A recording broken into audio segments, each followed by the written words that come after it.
With the youth accounting for 70% of the over 200 million Nigerian population, making critical decisions that would affect youth positively is important for national development, as deliberate investment in the younger generation is suggested to be a recipe for speedy and sustainable growth.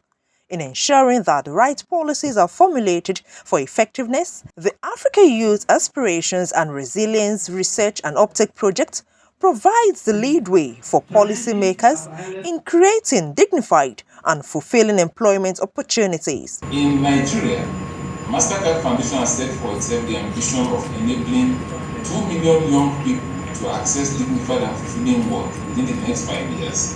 The 3 states where about 20% of young people in Nigeria live: Kano, Lagos, and Kaduna. We recommended to government that they should create policies that will empower these youth.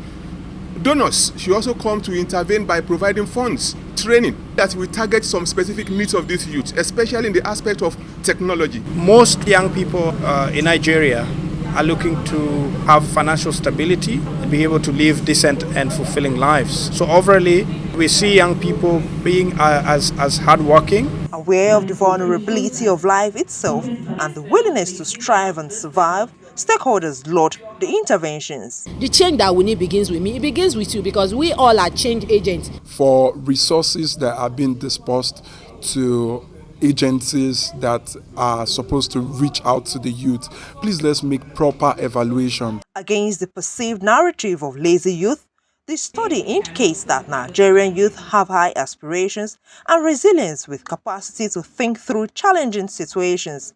The presence of the Partnership for African Social and Governance Research in 7 African countries provides a bridge that connects evidence to policy and programs.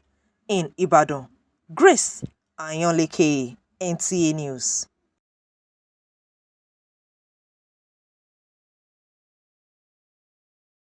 Bí àwọn ọ̀dọ́ ṣe kó ìdá tó tó 70 nínú àwọn ọmọ ilẹ̀ yìí tó tó 2 mílíọ̀nù níye ni ó túmọ̀ sí wípé ipa pàtàkì làwọn ọ̀dọ́ yóò kó nínú ìdàgbàsókè ilẹ̀ yìí, tí èyí sì já sí wípé yóò jẹ́ ọ̀nà kan gbòógì tí wọ́n bá rú àwọn ọ̀dọ́ lágbára fún ìfẹsẹ̀múlẹ̀ ìdàgbàsókè orílẹ̀-èdè yìí. Fún àwọn ìlànà ìfẹsẹ̀múlẹ̀ wọ̀nyí ló mú kí àjọ àwọn ọ̀dọ́ ilẹ̀ Áfíríkà nípa ìwádìí, ìyẹn ní Africa Youth Aspiration and Resilience Research and Uptake, ṣe àgbékalẹ̀ ètò kan tí yóò mú kí àfojúsùn ìlànà wọ̀nyí fún ìpèsè iṣẹ́ lọ́pọ̀ yanturu wá sí ìmúṣẹ. Fún aṣọ fún ìjọba àti àwọn lájọ-lájọ tó máa ń ràn lọ́wọ́ àwọn donors pé kí wọ́n fún àwọn ọ̀dọ́ ní owó láti lè dá iṣẹ́ tí wọ́n sílẹ̀. Àtọ̀ fún ilé yìí wọ́n tún lè ṣe ìdánilẹ́kọ̀ọ́ fún wọn. Wọ́n fẹ́ ní iṣẹ́ tí ó ṣe gbọ́kànlé tó mú ìbọ̀wọ̀ wá fún ọmọ ènìyàn kó ń ṣe iṣẹ́ lásán. Ìfẹsẹ̀múlẹ̀ ètò yìí ló mú kí àwọn tọ́rọ̀ kàn kí ó faramọ́ ìdásílẹ̀ ètò náà. À ń sọ fún ìjọba pé kí wọ́n jọ̀wọ́ kí wọ́n jẹ́ kí gbogbo àwọn tí wọ́n bá ń kówó fún, gbogbo àwọn tó bá ní kó ṣe ètò kan àbí kejì lórí ọ̀rọ̀ ọ̀dọ́, kí wọ́n make sure pé wọ́n follow up. Láti dènà ọ̀rọ̀ wípé àwọn ọ̀dọ́ ilẹ̀ yìí ṣe ìmẹ́lẹ́, ìwádìí fìdí rẹ̀ múlẹ̀ wípé àwọn ọ̀dọ́ orílẹ̀-èdè Nàìjíríà ní àfojúsùn àti ìwà ìpamọ́ra láti kógojá nínú àwọn ìdojúkọ wọn.